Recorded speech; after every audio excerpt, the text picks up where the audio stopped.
Hello दोस्तों, नमस्कार। हमारे वीरभद्र महादेव यूट्यूब चैनल में आप सबका स्वागत है। आज का विषय, आज की वीडियो, भगवान शंकर को सोमवार का दिन अति प्रिय क्यों है और भगवान शंकर के मस्तिष्क में चंद्रमा विराजमान क्यों रहता है, इसका पौराणिक इतिहास क्या है, पौराणिक कथा क्या है, हम यह बहुत संक्षिप्त रूप में इसका वर्णन करेंगे।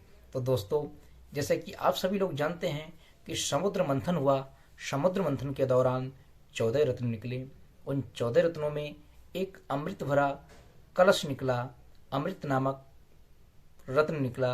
वह राक्षसों के हाथ लग गया। जब अमृत का जो कलश राक्षसों के हाथ लगा तो सभी देवी देवता चिंता करने लगे कि यदि इस अमृत को राक्षसों ने पी लिया तो वह अमर हो जाएंगे और संपूर्ण सृष्टि में ये अत्याचार दुराचार करना शुरू कर देंगे, सबको परेशान करना शुरू कर देंगे। तो सभी देवी देवता एकत्रित होकर के भगवान शंकर के भगवान विष्णु के शरण में गए। भगवान विष्णु से प्रार्थना की कि प्रभु, अमृत का जो कलश है वह राक्षसों के पास है। यदि उस अमृत के कलश को राक्षसों ने पी लिया तो वह अमर हो जाएंगे। यदि ऐसा हुआ तो सब अनर्थ हो जाएगा। प्रभु, हम सबकी रक्षा करें। भगवान विष्णु ने यह सुन करके अपने रूप को मोहिनी स्वरूप में परिवर्तन किया, मोहिनी अवतार लिया। और वह मोहिनी अवतार इतना सुंदर था कि सभी राक्षस उस मोहिनी स्वरूप को देख करके भगवान विष्णु पे मोहित हो गए। और मोहित होने के बाद भगवान मोहिनी ने उनसे अमृत का कलश लेकर के सभी देवताओं को पिलाने लगे। देवताओं के पिलाने के बाद सर्वभानु राक्षस जो था वह बड़ा चतुर चालाक था। उसने कहा, यदि मैं इस बात को बताऊंगा कि भगवान विष्णु ने, मोहिनी ने अमृत पिला दिया तो हाहाकार मच जाएगा और भगवान भी समझ जाएंगे। तो उसने अपने स्वरूप को देवताओं के रूप में परिवर्तन किया राक्षस ने, और वह देवताओं की लाइन में जाकर के अमृत पीने लगा। भगवान विष्णु ने साड़ी के पल्लू से छिपा करके सभी देवताओं को अमृत पिला दिया। सूर्य को भी पिला दिया, देवगुरु बृहस्पति और चंद्रमा को पिला दिया। जैसे ही सर्वभानु राक्षस को पिलाया और जैसे ही पी लिया, वैसे ही चंद्रमा ने कहा, प्रभु ये तो अनर्थ हो गया, ये तो राक्षस है, इसने अमृत पी लिया। भगवान विष्णु ने अपना सुदर्शन चक्र निकाला और उस सर्वभानु नामक राक्षस का वध कर दिया और उसके दो धड़ हो गए। ऊपर का भाग राहु और नीचे का जो भाग था वह केतु के नाम से जाना जाता है। तो दोस्तों, भगवान विष्णु ने उस अमृत के कलश को चंद्रमा को दिया, कहा कि आप इस अमृत की रक्षा करें। और रक्षा करने के लिए चंद्रमा वहां से भागने लगे। भागते भागते नासिक गोदावरी नदी में पहुंचे और उन्होंने 12 वर्ष तक उस कलश की रक्षा की। और राहु जो था वह ढूंढते ढूंढते वहां पहुंच गया। पहुंचने के बाद इनमें कलश को लेकर के छीना झपटी होने लगी। कुछ अमृत की बूंदें वहां भी गिर गईं। और जब देखा कि चंद्रमा हारने लगे तो वहां पर देवगुरु बृहस्पति और सूर्य ने जाकर के चंद्रमा का सहयोग किया। चंद्रमा अमृत का कलश लेकर के फिर भागते भागते उज्जैन पहुंचे। उज्जैन जाकर के वहां क्षिप्रा नदी में 12 वर्ष तक उस अमृत के कलश की रक्षा की। और केतु ढूंढते ढूंढते वहां भी पहुंच गया और आपस में कलश को लेकर के वहां भी छीना झपटी हुई। कुछ कलश की बूंदें वहां भी गिर गईं। और तब तक भगवान बृहस्पति और सूर्य ने जाकर के सहयोग किया। सहयोग करने के बाद अमृत का कलश लेकर चंद्रमा वहां से भागे और त्रिवेणी संगम प्रयागराज इलाहाबाद पहुंचे। और त्रिवेणी संगम में जाकर के 12 वर्ष तक उन्होंने उस कलश की रक्षा की, अमृत के कलश की। लेकिन केतु ढूंढते ढूंढते उस कलश को ढूंढने के लिए केतु वहां भी पहुंच गया। वहां पहुंचने के बाद चंद्रमा वहां से उस कलश को लेकर के सीधे हरिद्वार पहुंचे और हर की पौड़ी में जाकर के उस कलश को लेकर के छिप गए। छिपने के बाद वहां भी 12 वर्ष तक उसकी रक्षा की। रक्षा करने के बाद राहु उस कलश को ढूंढते ढूंढते वहां भी पहुंच गए। पहुंचने के बाद भगवान चंद्रमा और राहु का जब घनघोर युद्ध होने लगा, उस अमृत के कलश को छीनने के लिए वहां भी सूर्य और देवगुरु बृहस्पति वहां पहुंचे और सहयोग किया। कहा कि अब आप इस कलश को लेकर के भगवान शंकर की शरण में जाइए, वह आपकी और इस कलश की रक्षा करेंगे। चंद्रमा भागते भागते भगवान शंकर की गोद में जाकर के बैठ गए कि प्रभु मेरी रक्षा करें, मैं आपकी शरण में आया हूँ, मेरी रक्षा करें हैं। तो भगवान शंकर ने कहा कि क्या हुआ। तो पूरी कथा चंद्रमा ने बताई कि ये अमृत समुद्र मंथन से निकला और राक्षसों ने लिया, और राक्षसों से बचाने के लिए इस अमृत को लेकर के मैं आपकी शरण में आया हूँ।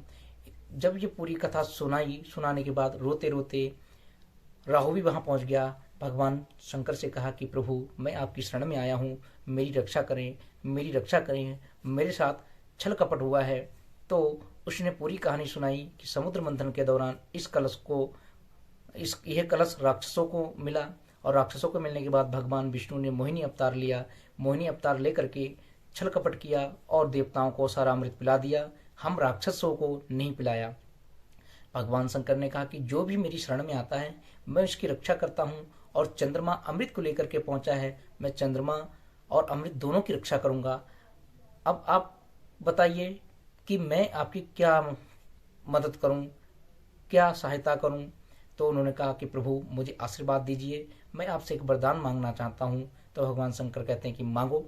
मांगने के बाद राहु इतना क्रोध में आ गया, इतना क्रोध में आ गया, कहा प्रभु इस चंद्रमा को मुझे दे दो। ये बात सुनकर के चंद्रमा भी बड़ा डर गया कि यदि भगवान शंकर ने मुझे दे दिया तो ये राहु तो मुझे मार देगा।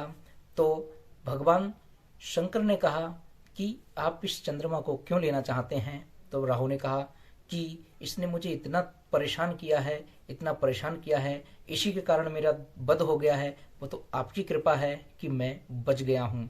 तो भगवान शंकर ने कहा, तो उसने कहा कि आप क्या करेंगे। शंकर जी ने कहा आप इसका क्या करेंगे। उन्होंने कहा पहले तो मैं इससे समूचा निगल जाऊंगा, और जो अमृत होगा मैं पीऊंगा और अपने कुटुंब परिवार सभी राक्षसों को पिलाऊंगा। तो भगवान शंकर ने कहा कि यदि ये निगल जाएगा तो इसके नीचे का धड़ तो है ही नहीं, और अमृत भी बच जाएगा, चंद्रमा भी बच जाएगा, और मेरा वचन भी पूरा हो जाएगा। और तो भगवान शंकर ने कहा तथास्तु। जैसे ही चंद्रमा को दिया, मैं क्रोध में सब कुछ भूल गया कि मेरे साथ क्या हुआ। उसने जैसे निगला वैसे नीचे तो सब समाप्त था। तो वह पुनः आकर के भगवान शंकर की गोद में चंद्रमा बैठ गया। कहा प्रभु अब मेरी रक्षा करिए, अब किसी भी प्रकार का वरदान मत दीजिए। तो वह जैसे ही राहु को पता चला, अरे ये तो प्रभु बहुत बड़ी गलती हो गई, क्षमा कीजिए, मेरी रक्षा कीजिए और मेरी रक्षा कीजिए, इस चंद्रमा को मुझे दे दीजिए। भगवान शंकर ने कहा नहीं, ना मैं चंद्रमा को आपके हवाले करूंगा, ना इस अमृत के कलश को दूंगा। तो वह जब भगवान शंकर और राहु के बीच में जब तक ये विवाद होता है, वाद विवाद, तैसे ही समस्त देवी देवता आते हैं, भगवान शंकर का गुणगान करते हैं। देवी देवता कहते हैं कि प्रभु इस चंद्रमा ने बहुत अच्छा किया है, इसका ऋण हम कभी नहीं उतार पाएंगे, इसने अमृत की कलश की रक्षा की है। प्रभु हम आपसे प्रार्थना करते हैं कि आप इसकी रक्षा करें। तो भगवान शंकर कहते हैं जो भी मेरी शरण में आता है मैं उसकी रक्षा करता हूँ। तो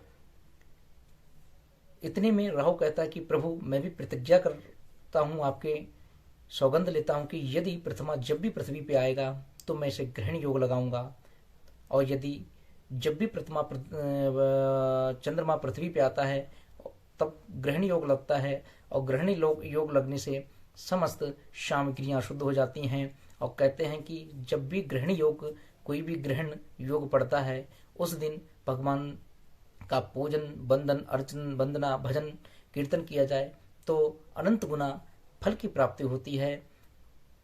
तो भगवान शंकर ने चंद्रमा को वरदान दिया कि प्रकृति के अनुसार आपको पृथ्वी लोक में रहना तो पड़ेगा, आकाश में रहना तो पड़ेगा, लेकिन आपका जो मूल स्वरूप है, असली रूप है, वह मेरे मस्तिष्क में विराजमान हमेशा रहेगा। तब से चंद्रमा ने भगवान शंकर के जटाओं में अपना स्थान प्राप्त किया, भगवान शंकर जी का आशीर्वाद प्राप्त किया। तब से भगवान शंकर ने कहा एक वचन मैं तुझे और देता हूँ, तेरे बार से मेरी पूजा की जाएगी, और जो तेरे बार के दिन मेरी पूजा करेगा उसे मैं उसकी मैं समस्त मनोकामना पूर्ण करूंगा, और उसके समस्त कष्टों को, दुखों को निवारण करूंगा, और उसकी समस्त मनोकामना पूर्ण करने के बाद वह शिवलोक की प्राप्ति करेगा। तो उसी दिन से चंद्रवार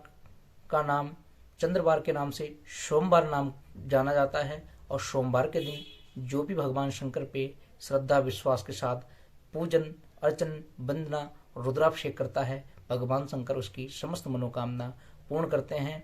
और कहते हैं कि जब भी हमारी कुंडली में बृहस्पति के साथ राहु बैठा हो तो ग्रहण योग बन जाता है, सूर्य के साथ बैठा हो राहु तब भी ग्रहण योग बनता है, और चंद्रमा के साथ राहु बैठता है तब भी ग्रहण योग बनता है। क्योंकि अमृत के कलश की सहायता के लिए चंद्रमा और सूर्य ने और देवगुरु बृहस्पति ने सहयोग किया था, तब से ग्रहण योग बनता है। दोस्तों, यदि हमारी जानकारी आपको अच्छी लगे तो इस वीडियो को लाइक शेयर सब्सक्राइब जरूर करें, और कमेंट करके हमें बताएं कि यदि हमारी वीडियो अच्छी लगे, जिससे कि हम आपको इसी प्रकार की वीडियो आपको बना करके देते रहें। हर हर महादेव, ओम नमः शिवाय, जय महाकाल।